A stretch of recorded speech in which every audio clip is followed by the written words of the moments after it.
Fala Gás Nobre, tudo bem com vocês? Essa é a nossa terceira aula da sequência de Biologia para a prova do Enem e eu separei um assunto muito importante dentro da genética. Nós vamos falar sobre sangue. O assunto é Sistema BO, Sistema RH e também a gente vai elucidar como funciona um teste de tipagem sanguínea. Eu me chamo Guilherme, eu sou professor de Biologia e convido você. Vem comigo!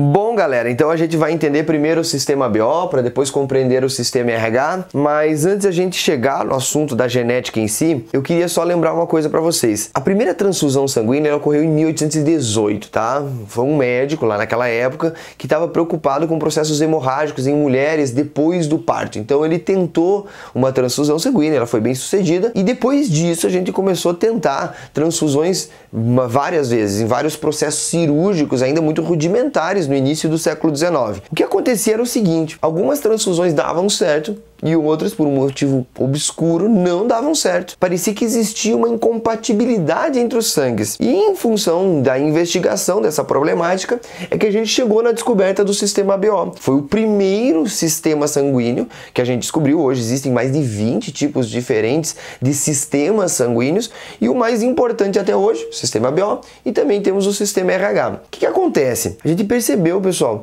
que existiam sangues que reagiam contra outros sangues.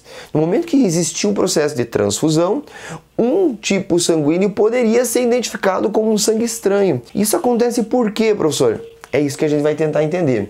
Antes a gente entender a parte genética e a parte fisiológica em si, presta atenção nisso aqui, ó. A gente tem um sistema de doação sanguínea. O sangue O, o sangue A, o sangue B e o sangue AB. O que a gente já sabe, que a maioria das pessoas sabem? Que o sangue O ele pode ser doado para o A, para o B e para o AB. Então, para todos e para ele mesmo. A gente tem no sangue A a possibilidade de doar para o sangue AB e para ele mesmo, e no sangue B a possibilidade de doar para o AB também e para ele mesmo. O AB só doa para ele mesmo. Com base nisso a gente criou conceitos que até estão meio defasados, mas ainda são usados. Um conceito de doador universal e receptor universal. Dá uma olhadinha aqui, ó. A pessoa que tem o sangue O, a gente vai chamar de doador universal, tá? Lembrando que esse termo é referente exclusivamente ao sistema BO, esquece o sistema RH por enquanto. E o AB, ele pode receber de todo mundo, do O, do A, do B e de ele mesmo, então a gente chama de receptor universal. Massa! Agora, prof, por que isso acontece de fato? Olha só, gente. Para a gente compreender, a gente tem que lembrar que existe um conceito genético por trás. O sistema BO é um caso em que a gente tem alelos múltiplos, a gente não tem apenas um par de alelos, são alelos em multiplicidade. Normalmente, quando a gente estuda lá o início da genética, a primeira lei de Mendel, a gente só tem dois alelos diferentes, o Azão e o Azinho, ou qualquer outra letra, Bzão e Bzinho. Aqui a gente tem um Izão, que pode ser da variável A ou B, então a gente tem Izão A e Izão B, e a gente tem um Izinho, que é recessivo perante esses dois alelos que eu mencionei por primeiro. Então olha só, a gente tem alelos múltiplos, não são só dois, e existe um caso de dominância completa do Izão para o Izinho, não importa se é Izão A ou Izão B, e existe uma situação de codominância entre o Izão A e o Izão B. Os dois são dominantes. O que acontece numa situação de codominância? Quando um ser recebe um alelo dominante proveniente do seu pai e outro alelo dominante diferente do primeiro proveniente da sua mãe, os dois dominantes eles se expressam. Eles vão se expressar de maneira conjunta. Ou seja, a pessoa que receber o Izão A e o Izão B, ele vai ter a característica A e B conjuntamente. Beleza. Então, com base nisso, eu fiz uma tabela para vocês que é muito importante. Olha só, listei para vocês os 4 fenótipos que a gente tem para o sistema BO, que são o sangue A, o sangue B, o sangue AB e o sangue O. E a gente tem aqui para preencher ainda com vocês os genótipos, o aglutinogênio e a aglutinina de cada um desses camaradas. Professor, eu não sei o que significam esses termos. É nosso objetivo tratar desses termos nessa aula. Então vamos lá. Prestem atenção, vamos colocar aqui, ó. A pessoa que tem o sangue A, ela vai ter o alelo Isão A obrigatoriamente. Então vamos colocar aqui, ó. Ela é Isão A, olha só, Isão A, ou ela pode ser o Isão A junto com o Izinho, já que o Isão A domina o Izinho, obviamente, a gente sabe disso lá da base da genética. O sangue B é um indivíduo que tem no seu genótipo Isão B ou o Isão B junto com o Izinho. Beleza? Aqui só tem possibilidade de manifestar o sangue do tipo B. O sangue AB, professor? O sangue AB, ele é de genótipo Isão A e Isão B. Olha só, tem os dois. O professor pode ser o contrário também, né? Isão B e Isão A. Para nós aqui não vai fazer diferença. E a gente tem o sangue O. O sangue O é recessivo, gente. Então a gente vai ter, para esse genótipo, Izinho. Note uma coisa importante que pode ser cobrado lá na sua prova de Enem. A gente tem para sistema BO 4 fenótipos, mas temos 1, 2, 3, 4, 5, 6 genótipos diferentes. Então são 6 genótipos para 4 fenótipos. Primeira informação importante. Agora a segunda informação é a característica do sangue em si. Porque o que faz criar aquela incompatibilidade? Essas célulazinhas aqui. Que células são essas, professor? As hemácias. Quando a gente diz, um sangue é incompatível com o outro, o doador recebeu e aquele sangue aglutinou. O que foi aglutinado lá? Hemácias. A pessoa do sangue A tem essa característica por causa de glicoproteínas que ficam localizadas nas membranas das hemácias. Só para explicar para vocês. Imagine, eu sou uma pessoa que tem o sangue O, tá? É desse tipo aqui. Se eu receber um sangue A, eu vou receber hemácias que contêm lá nas suas membranas plasmáticas glicoproteínas que são estranhas para mim. Aquela glicoproteína presente lá do sangue A, eu não conheço e por isso eu vou atacá-la. Por isso que acontece o fenômeno de aglutinação, que seria uma rejeição do sangue. Então vamos lá. Gente, olha só. Imaginemos, né, que a gente tem ao redor dessa hemácia os aglutinogênios do tipo A. Então a gente tem na membrana ali, ó, aglutinogênios do tipo A, que eu estou desenhando em azul aí para vocês, beleza? Então o sangue A tem aglutinogênio do tipo A, perfeito. E o B, professor? O B vai ter um aglutinogênio do tipo B, bem óbvio, né? Então ao redor lá da sua hemácia, a gente vai ter uma proteína associada a um carboidrato, uma glicoproteína do tipo B. Muito bem. B. E o sangue AB? Ele vai ter as duas. E aí vem uma coisa que às vezes a gente pode esquecer. Professor, ele vai ter umas hemácias que têm o aglutinogênio A e outras hemácias que têm o aglutinogênio B? Não. Esses dois aglutinogênios ocorrem na mesma hemácia. Então vamos colocar aqui, ó. Essa hemácia, ela vai ter o aglutinogênio do tipo A e também vai possuir o aglutinogênio do tipo B, na mesma hemácia. Então ele tem A e ele tem B. Já saiu da frente para você poder enxergar o desenho. Então tá aqui, ó, a hemácia com os dois tipos de aglutinogênios. E o último tipo, professor, o sangue O. Lá no início da caracterização desse sistema, não era para ser ABO, era para ser AB0. Por que 0? Porque ele tem 0 aglutinogênios. Ele não possui qualquer tipo de informação ali de nenhum dos tipos de aglutinogênios disponíveis. Então ele não tem nenhum, professor, não possui nenhum. Então a gente vai botar um risquinho aqui, ó. Ele não possui aglutinogênio. Perfeito? Massa.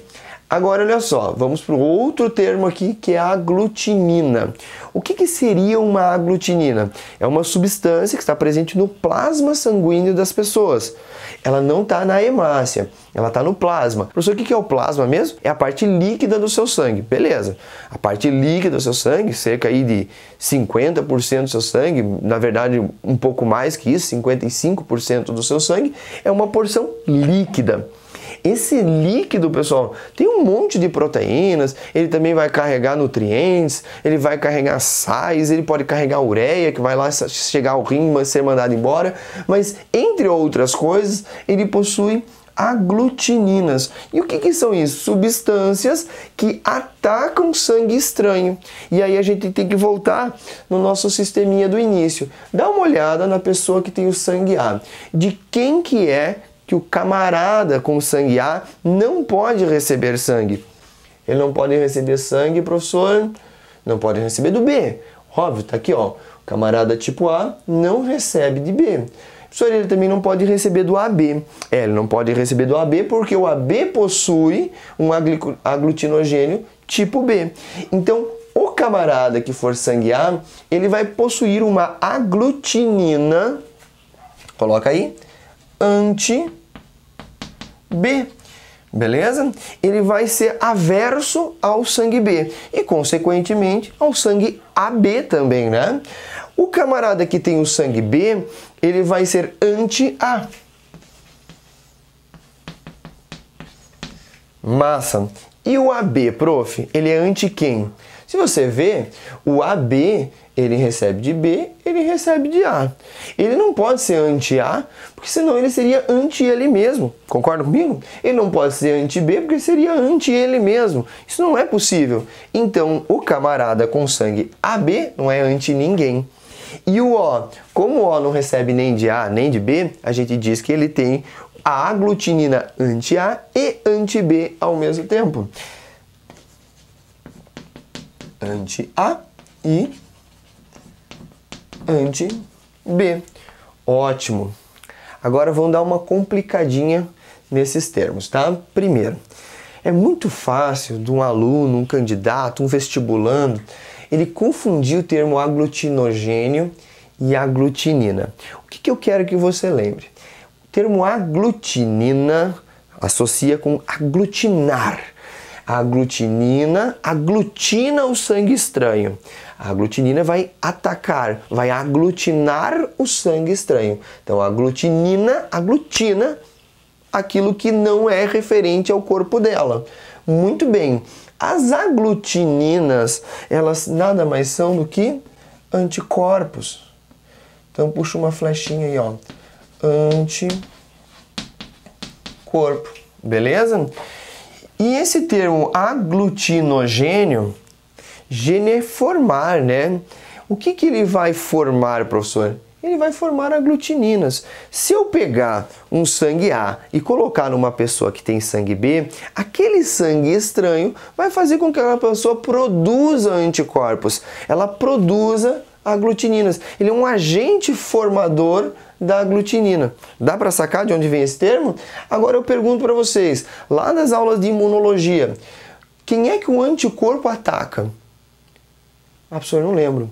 Ele ataca um antígeno. Então coloca aí, ó. Antígeno. E esse termo, antígeno, ele também é um pouco confuso. A galera às vezes confunde o que é antígeno, o que é anticorpo. Então eu vou desmistificar isso para você. Geno é de gênese, de formação, né? Aí você pensa, antiformação, professor? Essa antígeno é uma abreviação para anticorpogênio. Anticorpogênio. Como assim anticorpogênio? É uma substância, que pode ser uma proteína, que pode ser um lipídio, que pode ser um carboidrato, que vai gerar no corpo, quando ele entra, a formação de anticorpos. Dá para entender? Então ele é um anticorpogênio. A gente, para não falar esse termo anticorpogênio, a gente abreviou, chama de antígeno. Então o antígeno seria o agente estranho, o anticorpo aquilo que ataca aquele agente estranho. No caso do sistema sanguíneo, a gente está falando de aglutinogênios e aglutinina. Perfeito?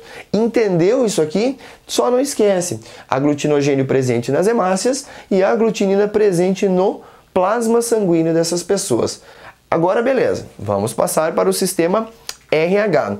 Depois de um tempo, a gente descobriu que existiam outros sistemas e entre eles o sistema RH.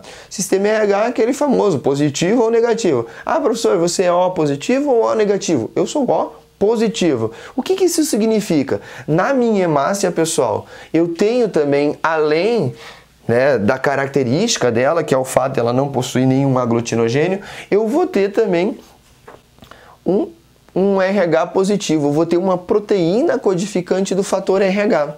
Beleza, então olha só, Os indivíduos que possuem proteína RH, que é o RH positivo, eles têm caráter dominante. Então eu coloquei assim, ó, a pessoa com RH positivo, ela pode ser Dzão, Dzão ou Dzão Dzinho. Então eu representei como um Dzão traço, Dzão alguma coisa, caráter dominante. As pessoas que não têm o fator RH lá nas suas hemácias, a gente tem nelas uma característica recessiva. Então elas são Dzinho, Dzinho. Agora aqui que é interessante você lembrar, quem não tem o fator RH pode doar para quem tem o fator RH. É a mesma coisa que a gente tinha no sistema BO. Quem não tem aglutinogênios pode doar para todo mundo. Aqui, quem não tem o fator RH pode doar para quem tem. Agora, se eu pegar um sangue de uma pessoa que é RH positivo, ela vai ter lá na sua hemácia o fator RH, e se eu colocar esse sangue em contato com uma pessoa que não o tem, ela vai achar aquele corpo estranho. Então, ela não pode ser doadora para a pessoa que tem RH negativo. Então, eu coloquei a flechinha. Negativo vai para positivo, mas positivo não vai para negativo. Claro, eles podem doar para eles mesmos. Agora, vamos, com base em tudo isso, tratar da tipagem sanguínea, que é uma confusão na cabeça de muita gente.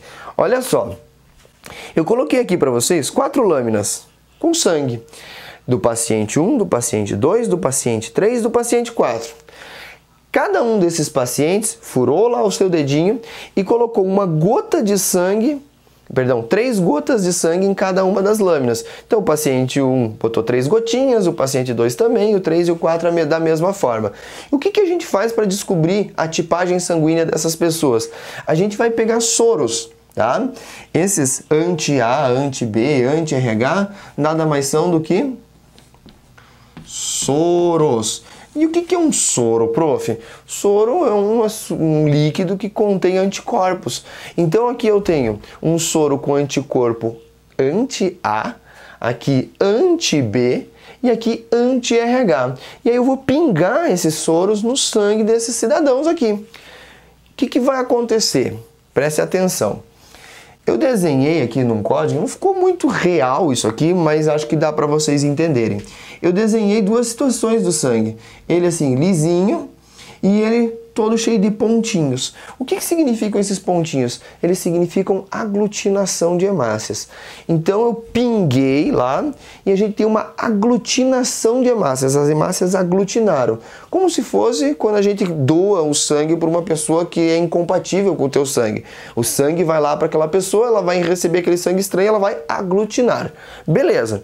Olha o que eu coloquei aqui, o sangue do paciente 1. Coloquei o soro anti-A, aglutinou. Eu botei o anti-B, não aglutinou. E eu coloquei o anti-RH e aglutinou também. O que eu descobri? Se eu coloquei anti-A e reagiu ali, quer dizer que essa pessoa possui o aglutinogênio A. Porque se ela não tivesse o A, não ia reagir. Entendem? Beleza. Então eu pinguei o anti-A, pá, reagiu. Quer dizer que essa pessoa, ela possui o aglutinogênio A. Agora eu pinguei lá, no mesmo sangue dela, o anti-B. E não reagiu, não aconteceu absolutamente nada. Opa, se não aconteceu nada, quer dizer que ela não possui o aglutinogênio tipo B. Então essa pessoa é sangue A. Ela não tem o B, ela não pode ser AB. Beleza. E eu pinguei o anti-RH. Opa, reagiu. Quer dizer que ela possui o fator RH. Ou seja, ela é RH positivo. Ela é um A positivo. Agora você vai fazer os outros aí enquanto eu vou falando. Olha o paciente 2. Pinguei o anti-A, não aconteceu nada. Pô, se não aconteceu nada, ela não tem A. Beleza. Pinguei o anti-B, reagiu. O sangue aglutinou. Opa, essa pessoa tem o sangue B. Descobrimos. Aí eu pinguei o anti-RH, não aconteceu nada. Quer dizer que ela não possui o fator RH. Ela é RH negativo. Fácil, né? Caiu uma questão do Enem tratando exatamente disso, só que na forma de uma tabela. Ele dizia reagiu, não reagiu. Ou numa outra questão apareceu aglutinou, não aglutinou. É isso que você tem que lembrar. Agora olha o paciente 3. Aglutinou para as 3 gotinhas de sangue. Pô, aglutinou para o anti-A, quer dizer que esse paciente 3 possui aglutinogênio A. Aglutinou para o anti-B, ele possui aglutinogênio do tipo B. Aglutinou para o anti-RH, quer dizer que ele possui o fator RH. Então esse indivíduo é um AB positivo. Beleza? E o último indivíduo não reagiu para absolutamente nada. Ou seja, ele não possui aglutinogênio do tipo A, ele não possui aglutinogênio do tipo B e ele não possui o fator RH. Ou seja, ele é um O negativo. Massa? É isso aí, meus queridos. Muito obrigado pela presença de vocês até o final desse vídeo. E eu só queria lembrar de mais uma coisa. É importantíssimo que você curta esse vídeo, que você se inscreva no canal, porque isso é uma forma de apoiar esse projeto tão maravilhoso do Cienciação. Eu desejo a todos vocês bons estudos. Se precisarem de mim, pode mandar um comentário aí embaixo e a gente se encontra no próximo vídeo. Tchau, tchau!